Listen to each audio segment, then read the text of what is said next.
Carioba inicia a sua primeira série de entrevistas daqui do ano de 2022 e hoje nós vamos conversar com Abraham Weintraub, que é economista, professor, foi ministro da Educação do governo Bolsonaro e atualmente é diretor do Banco Mundial. Obrigado pela presença aqui, Weintraub. Eu quero começar a entrevista conversando sobre a área de educação. O senhor foi ministro da Educação do governo Bolsonaro entre 2019 e 2020. Em se tratando do cumprimento daquilo que foi colocado na campanha eleitoral e a sua participação nessa pasta do governo. O senhor acha que os objetivos gerais, daquilo que foi proposto e daquilo que vai ser entregue ao final desse ano, estão cumpridos? As sementes foram plantadas, né? As pessoas, eu acho que não têm a dimensão que muito do que a gente começou vai germinar ao longo do tempo. Então, por exemplo, uma das principais causas que a gente tem hoje do analfabetismo funcional, da baixa performance do Brasil em relação a países, não estou falando mais de Suécia, estou falando aqui de Colômbia. O Brasil hoje é dos países da América do Sul com pior desempenho. Sim. A gente perde da Colômbia, do Peru, do Chile, da Argentina, do Uruguai, perde todo mundo que faz o teste, a gente perde. Venezuela não faz o teste, né? O que acontece? Não é só o dinheiro, porque a gente gasta igual ao Chile, gasta mais do que os outros países. É a técnica que era empregada na alfabetização. Em vez de utilizar a técnica que dá certo no mundo inteiro, você tem o socioconstrutivismo, Sim. que é a escolinha ali, a linha, os amigos, a patota do Paulo Freire. Que você sente a realidade, não deu certo. Você tem 50% das crianças que estão no terceiro ano, não sabem falar, eu jogo bola, não sabem ler, eu jogo bola, não sabem escrever, eu vou para a escola, não sabem nada. Então, veja, isso já foi mudado, mas foi mudado de uma forma democrática e livre. Por quê? Porque nós criamos a nova política de alfabetização, onde você pode escolher o método que você quiser, você pode adotar a cartilha que você quiser, desde que tenha comprovação científica que funciona. Então, evidentemente, o que está sendo adotado é o fonético, é o babebi, bobu, K com K, zazá. A criança vai aprendendo a ler como é feito no mundo inteiro. Ministro, um dos movimentos durante a campanha eleitoral foi Escola Sem Partido, né?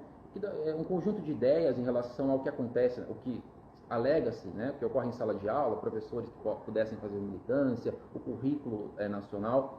A sua gestão participou, tem algo de efetivo no sentido de modificar o currículo nacional, a BNCC, que já vinha sendo construída pelo Temer? Bom, vamos lá. Primeira coisa, na mudança, só para fechar lá, na mudança da nova política de alfabetização é voluntário, a gente não é totalitário de impor nada. Os municípios que quiserem aderir, podem aderir. Quem quiser ficar do jeito que está, fica, só que vai ficar clara a performance pior. Só que 75% dos municípios já aderiram à nova política de alfabetização. Então o resultado vai começar a aparecer nos próximos anos. Tá? A sua segunda pergunta, quanto à escola sem partido, a gente fez a escola para todos, que é todo livro didático, quando sai do MEC, ele vai com todas as diretrizes referentes a o professor tem que ser plural, não pode ficar passando apenas um lado, o aluno tem direito a expressar a sua opinião, ele não pode ser suprimido, o papel é ensinar, não é ficar doutrina, está tudo lá escrito. E ao final existe um telefone também, existe um telefone que foi feito, o MEC direcionou recursos para estruturar um call center, tá? Onde denúncias pudessem ser enviadas. E tem funcionado, então, Eu tenho o hábito que toda vez que eu deixo uma tarefa, eu não fico olhando para trás. Na sua gestão funcionou? A gente chegou a implementar, e as etapas, de como na folha do livro vai estar lá escrito: primeiro tente o diálogo com o professor, não deu certo o diretor, não deu certo o secretário, último caso, ligue para o call center e, por favor, a gente mandou os recursos para a Damares e estava montado, tá? Estava funcionando. Certo. Outro aspecto daquilo que foi parte da campanha eleitoral eram as escolas cívico-militares. Havia uma questão de espalhar as escolas cívico-militares em todo o território nacional. Sim. A sua gestão iniciou, né? Em 2019 Sim. Foi publicada a resolução.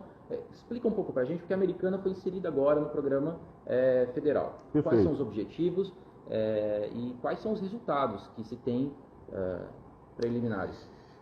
Tá, eu vou responder isso contando rapidamente o que é o marxismo. O marxismo não é uma coisa estanque, é uma coisa que vai mudando e se adaptando, como se fosse um vírus.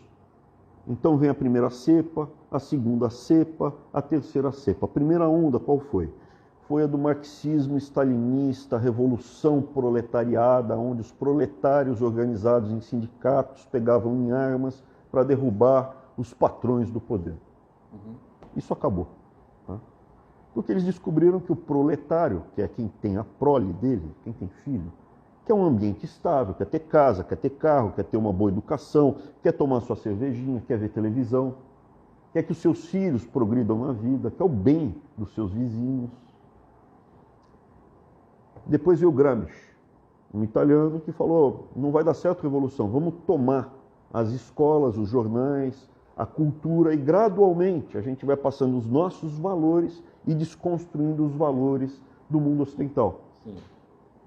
Essa é a segunda cepa. Essa segunda cepa já está, então, por isso que aconteceu. Ao longo de muitos e muitos e muitos anos, houve todo esse trabalho de desconstrução da escola. Porque, para mim, quem educa, até o próprio termo educação, quem educa é a família. Você está passeando, você vê uma criança fazendo birra, batendo o pé no chão, você pensa, que criança mal educada. Você vê um jovem bem formado, chega, se apresenta, sabe falar, se comporta bem à mesa. Que jovem bem educado, educado pela família. A família educa. Quem ensinar, a escola pode ensinar a ler, a escrever, pode ensinar um ofício. Quem inventou esse negócio aqui no Brasil, quem trouxe a primeira vez que o Estado vai educar, foi o Getúlio Vargas, que era fascista. O fascismo tem características, assim como o nazismo, muito parecidas com o comunismo. Qual é a característica? Tudo pelo Estado. Nada fora do Estado. O Estado está acima do ser humano e da família. Certo. Eles são engrenagens dessa peça. Então a escola cívico-militar permite resgatar um pouco do ambiente, normalizar toda a desconstrução que houve. A terceira onda é do marxismo cultural da escola de Frankfurt, que daí é o niilismo puro, é droga, é perversão sexual, é essa loucura toda de ensinar sexo para criança pequena. E isso é a onda que está vindo agora, que a gente está lidando. É só sobre essa questão da terceira onda, é justamente isso que vai ao encontro que eu falei sobre o currículo nacional. Não, mas só para terminar, a escola cívico-militar, ela serve muito para estabilizar as áreas que estão assim muito mais ameaçadas ou já foram destroçadas.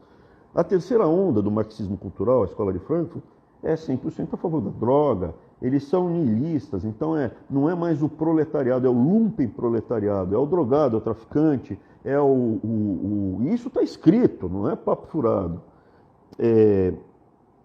É o invasor de terra, é o MST, MTST, é isso que você vê nessa terceira onda que vai ganhando corpo, é a negação da ciência, né? Um dos ideários dele, como Herbert Marcuse, que ele escreve a biologia burguesa, porque quando a gente usa, não existe sexo, todo mundo é a mesma coisa, e depois a gente escolhe a ideologia, o gênero que a gente vai querer ser. Não, veja, a biologia diz que existe macho e fêmea entre os mamíferos.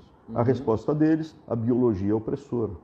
Quando você vem com números para mostrar que eles estão errados, eles falam a matemática está a serviço do imperialismo.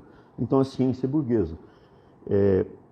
A escola cívico-militar, então você pega uma área onde tem traficante, onde as pessoas perderam o tecido social, onde ficou muito, já sabe, tem tráfico, a família está toda desestruturada. A escola cívico-militar, ela dá esse ambiente acolhedor para as crianças. Então, o impacto maior dela são para as áreas mais vulneráveis, onde você resgata a disciplina, você traz um ambiente seguro para a escola, para o professor. Eu tive vários casos de professores mortos dentro da sala de aula por alunos. Não é uma coisa assim, oh meu Deus, aconteceu uma vez. E isso permite uma melhora muito grande na performance, no desempenho dos estudantes. Você vê uma melhora nítida, é estatístico isso, você vê que aumenta em torno de 30% a 40% o desempenho dos estudantes de escolas cívico-militares. Esses dados já estão disponíveis, a sua gestão fez o mapeamento? Já existe isso, porque as escolas cívico-militares já existem. Casos, não do governo federal, mas de outros casos, às vezes até de associação de pais, ou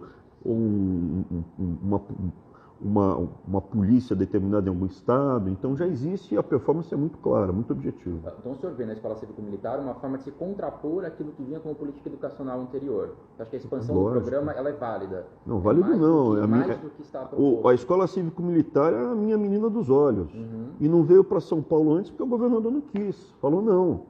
O prefeito de São Paulo não quis, o prefeito de Santos não quis, o governador não quis. O de Campinas falou, quero, mas pô, não ajudou. Aí o processo não andou.